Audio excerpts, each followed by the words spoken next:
इतनी विशाल संख्या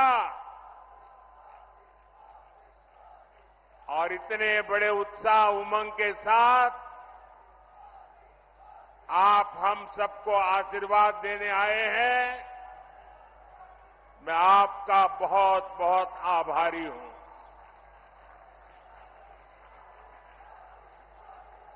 मैं उत्तराखंड आता हूं तो आपसे आशीर्वाद मांगने के साथ ही आप सभी परिवारजनों के साथ पुरानी यादें भी ताजा कर लेता हूं।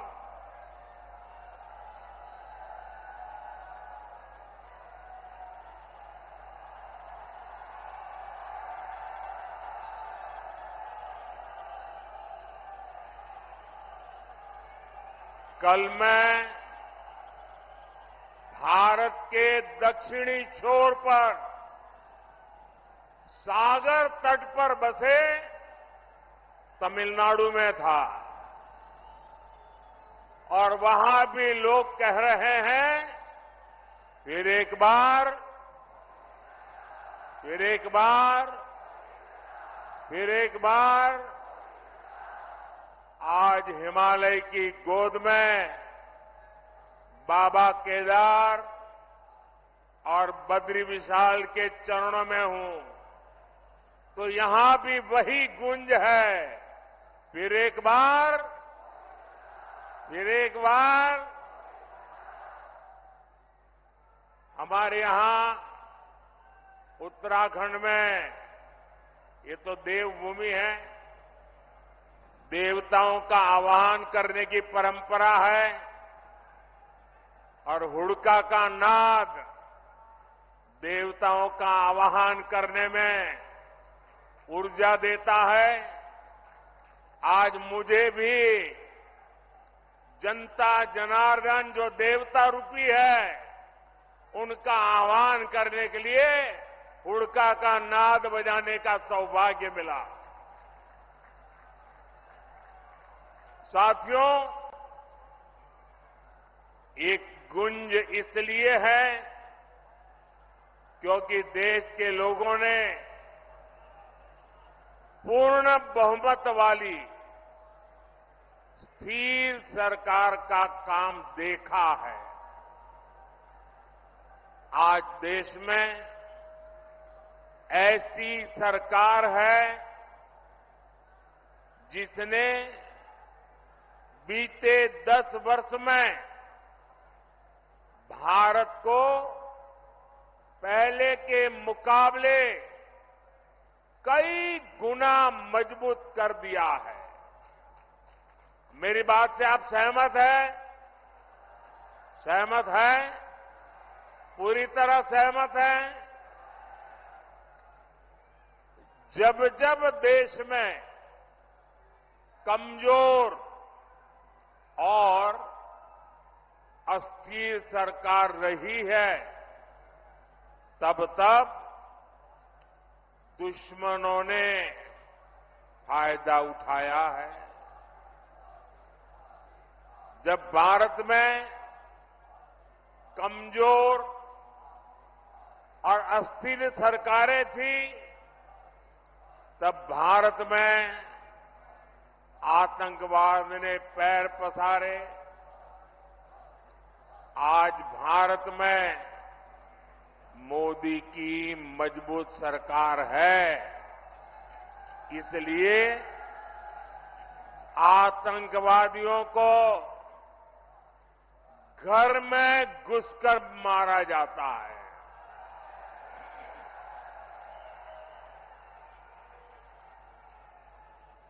आज भारत में मजबूत सरकार है, इसलिए भारत का तिरंगा युद्ध क्षेत्र में भी सुरक्षा की गारंटी बन जाता है।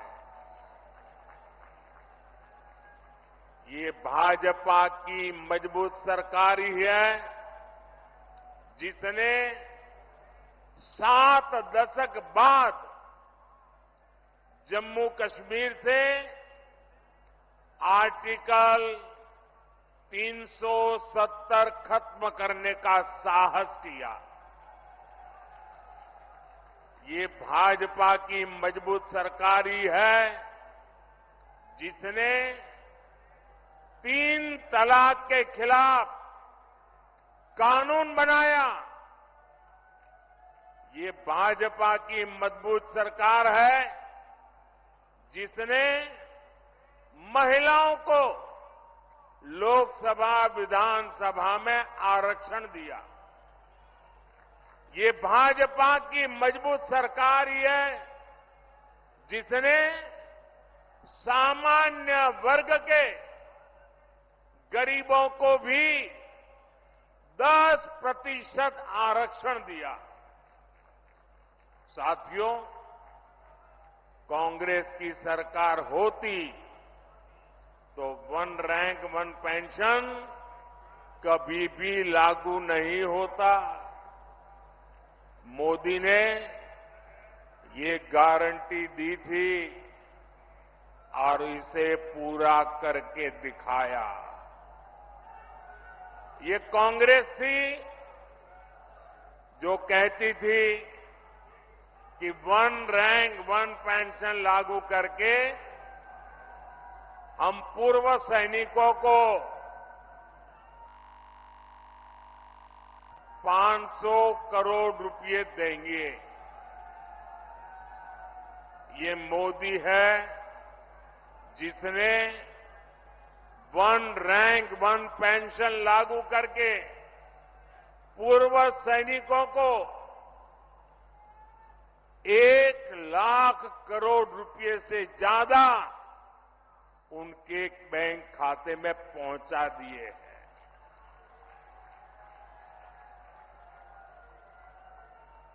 यहां उत्तराखंड में भी 1 रैंक 1 पेंशन के 3,500 करोड़ रुपए से ज्यादा सैनिक परिवारों को मिले हैं।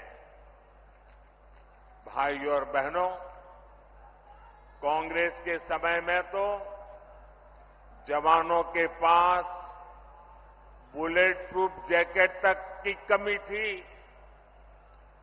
दुश्मन की गोली से बचाने के लिए पुख्ता इंतजाम नहीं था। ये भाजपा है जिसने भारत में बनी बुलेट प्रूफ जैकेट अपने सैनिकों को दी, उनके जीवन की रक्षा की। आज आधुनिक राइफल से लेकर लड़ाकू विमान और विमान वाहक पोत तक देश में ही बन रहे हैं। मेरी इधर से कुछ लोगों से प्रार्थना है, उधर कुछ लोगों से प्रार्थना है। देखिए, अब आप आगे आ नहीं सकते। हो सकता है आप में से बहुत लोग होंगे जो मुझे देख नहीं पा रहे हैं, लेकिन उसके लिए मुझे क्षमा करें। अब आप सुन करके संतोष कर लीजिएगा। और जो ज्यादा उत्साह और उमंग में है, उनसे मेरी प्रार्थना है,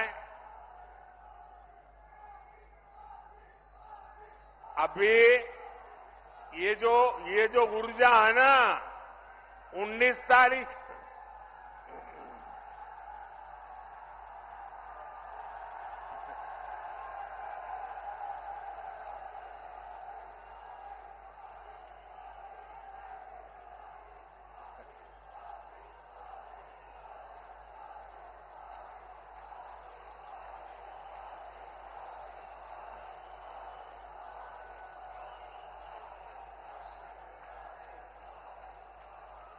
साथियों, ये जो ऊर्जा है ना, वो 19 तारीख तक हमें काम में लगाए रखनी है।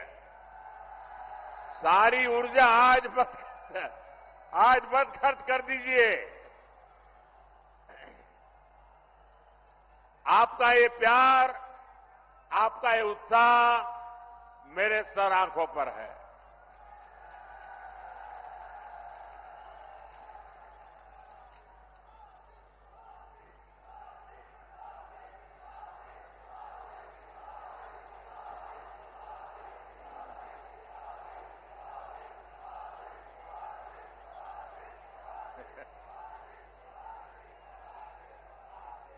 अगर आप इजाजत दें तो मैं बोलना शुरू करूं।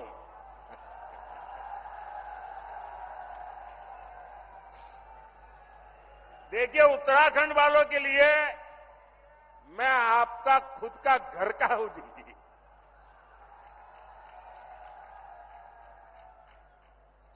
मैं यहां बैठे बैठे सब पुराने पुराने चेहरे देख रहा था, दूर से मुंडी हिला करके उनको नमस्ते कर रहा था।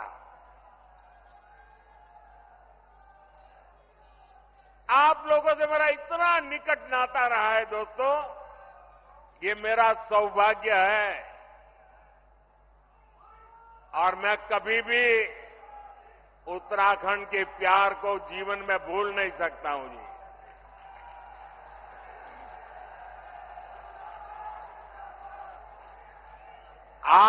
आप अगर मुझे अनुमति दे तो मैं बोलना शुरू करूं, लेकिन फिर आप एकदम से जोश में आ जाते हैं। तो आपकी इजाजत है? इजाजत है मैं बोलना शुरू करूं? कितने अच्छे लोग हैं आप।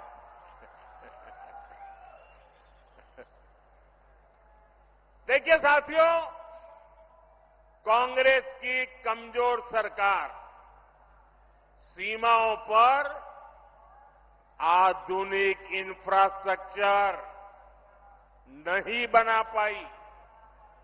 आज देखिए, पूरी सीमा पर आधुनिक सड़कें बन रही हैं, आधुनिक सुरंगें बन रही हैं।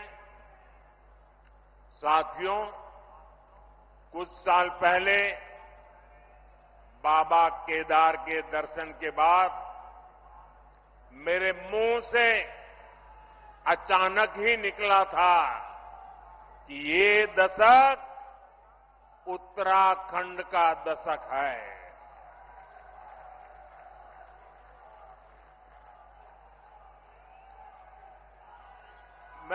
मुझे क्षमा कीजिए, आप शांत रहेंगे क्या? मुझे क्षमा कीजिए, आप शांत रहेंगे क्या? आप कहे तो मैं बोलना शुरू करूं भाई। आपका प्यार, आपका उत्साह मेरे सर आंखों पर, मैंने कहा ना, मैं आपके प्यार को कभी भूल नहीं सकता हूं।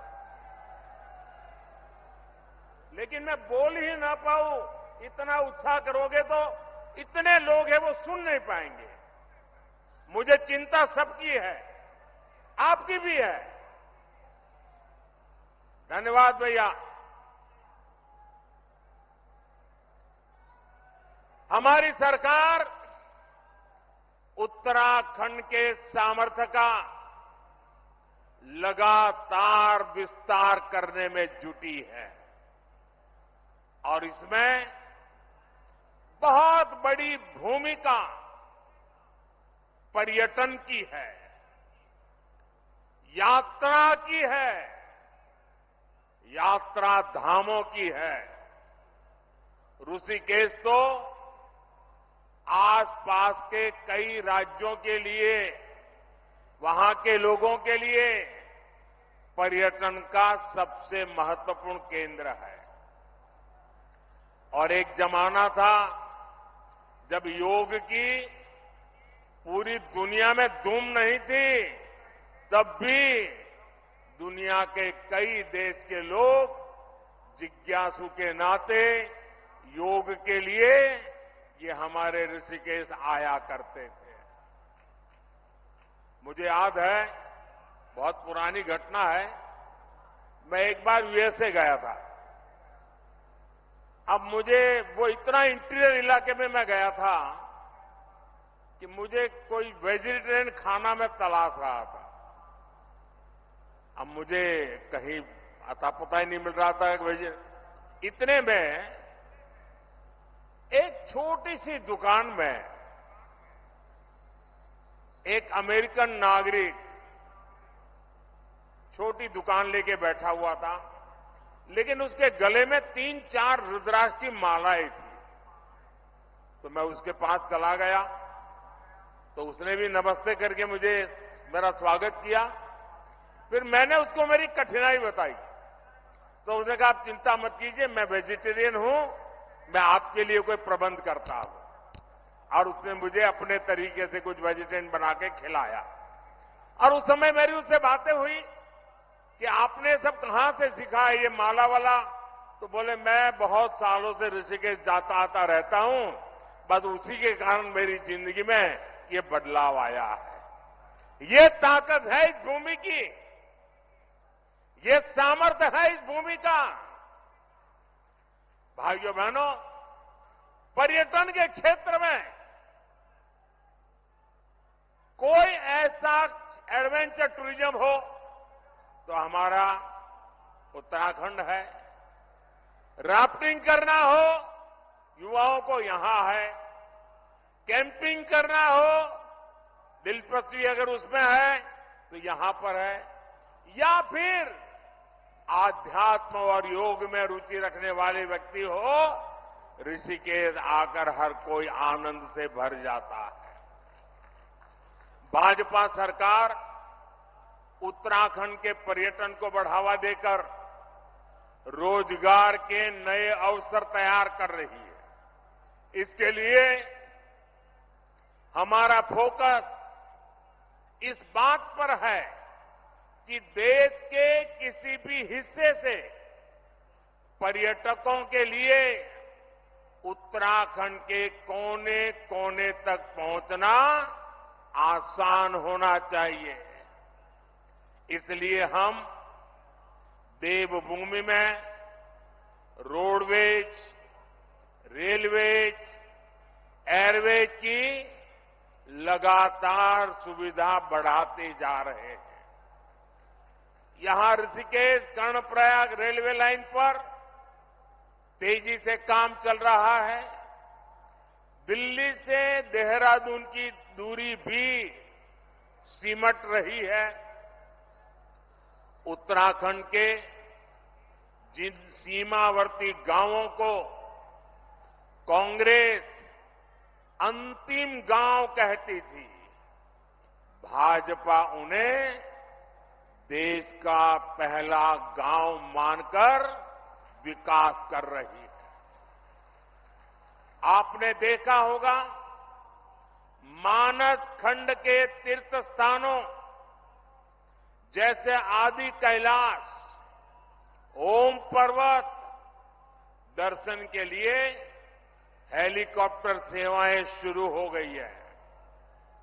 यमुनोत्री, केदारनाथ और हेमकुंड साहब में रोपवे बनने से बहुत सुविधा हो जाएगी।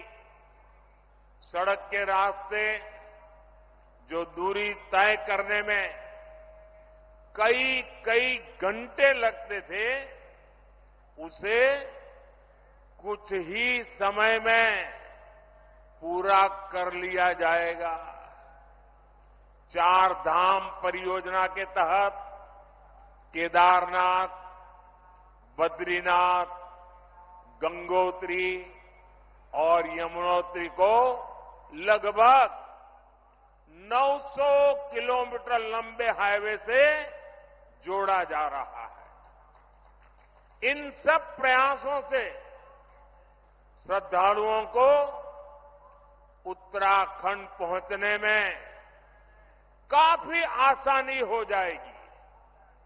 ये इसलिए हो रहा क्योंकि भाजपा की नीयत सही है, और जब नीयत सही होती है तो नतीजे भी सही मिलते हैं।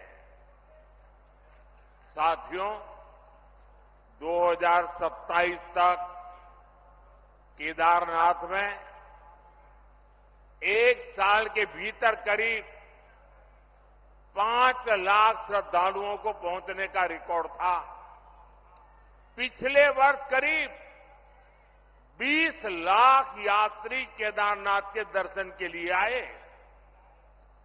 अगर पूरी 4 धाम यात्रा की बात करें तो पिछले वर्ष 55 लाख से ज्यादा श्रद्धालुओं ने उत्तराखंड की यात्रा की। पिछले वर्ष ही मैंने मानस खंड में आदि कैलाश और ओम पर्वत की यात्रा की थी। लोगों को हिमालय में स्थित ऐसी अलौकिक जगह को देखने का अवसर मिला, तब वहां भी सैकड़ों यात्री पहुंचने लगे हैं। पर्यटन का ये विस्तार सिर्फ एक सेक्टर का विस्तार नहीं है। पर्यटन बढ़ने का मतलब है रोजगार के ज्यादा से ज्यादा अवसर। साथियों, उत्तराखंड में हो रहे इस विकास ने अब पलायन की खबरों को बीते दिन की बात बता दिया है। अब उत्तराखंड के स्टार्टअप की खबरें आती हैं। उत्तराखंड के नौजवानों ने 1000 से अधिक स्टार्टअप रजिस्टर किए हैं। इसमें भी लगभग आधे यानी करीब 500 स्टार्टअप उत्तराखंड में हमारी बेटियां उसका नेतृत्व कर रही है। गर्व होता है इन बातों से। मुद्रा योजना से लाखों नौजवानों को बिना गारंटी के ऋण मिले हैं। ये पैसा टूरिज्म से जुड़े हुए काम जैसे होम स्टे, गेस्ट हाउस, दुकान, ढाबा, बहुत बड़ी मात्रा में इसे बनाने में ये धन काम आ रहा है। जब कांग्रेस की सरकार थी तो गरीब का, नौजवान का पैसा बिचौलिए खा जाते थे। भाजपा सरकार लोगों के हक का पैसा सीधे उनके बैंक खाते में ट्रांसफर कर रहा है। उत्तराखंड के किसानों को पीएम किसान सम्मान निधि का 2600 करोड़ रुपए से अधिक उनके खाते में जमा हो चुके हैं। कांग्रेस की सरकार होती तो ये सब कुछ लूट जाता। ये लूट मोदी ने बंद की है और इसलिए मोदी पर उनका गुस्सा 7वें आसमान पर है और इसलिए कुछ भी बोलते जा रहे हैं। और जब मैं कहता हूं, जब मोदी कह रहा है भ्रष्टाचार हटाओ, तो वो कह रहे हैं भ्रष्टाचारी बचाओ। आप मुझे बताइए साथियों, भ्रष्टाचार हमारे देश के लिए विनाशक है कि नहीं है? आपके लिए विनाशक है कि नहीं है? भ्रष्टाचार खत्म होना चाहिए कि नहीं होना चाहिए? इस देश को भ्रष्टाचार से मुक्ति मिलनी चाहिए कि नहीं मिलनी चाहिए? क्या मेरे जैसे व्यक्ति ने ईमानदारी से कोशिश करनी चाहिए कि नहीं करनी चाहिए? इसलिए कितनी ही मुसीबतें झेलनी पड़ी, आपके आशीर्वाद बने रहेंगे ना? आपके आशीर्वाद बने रहेंगे ना? ये आपके आशीर्वाद है कि मैं इतनी बड़ी लड़ाई लड़ रहा हूं।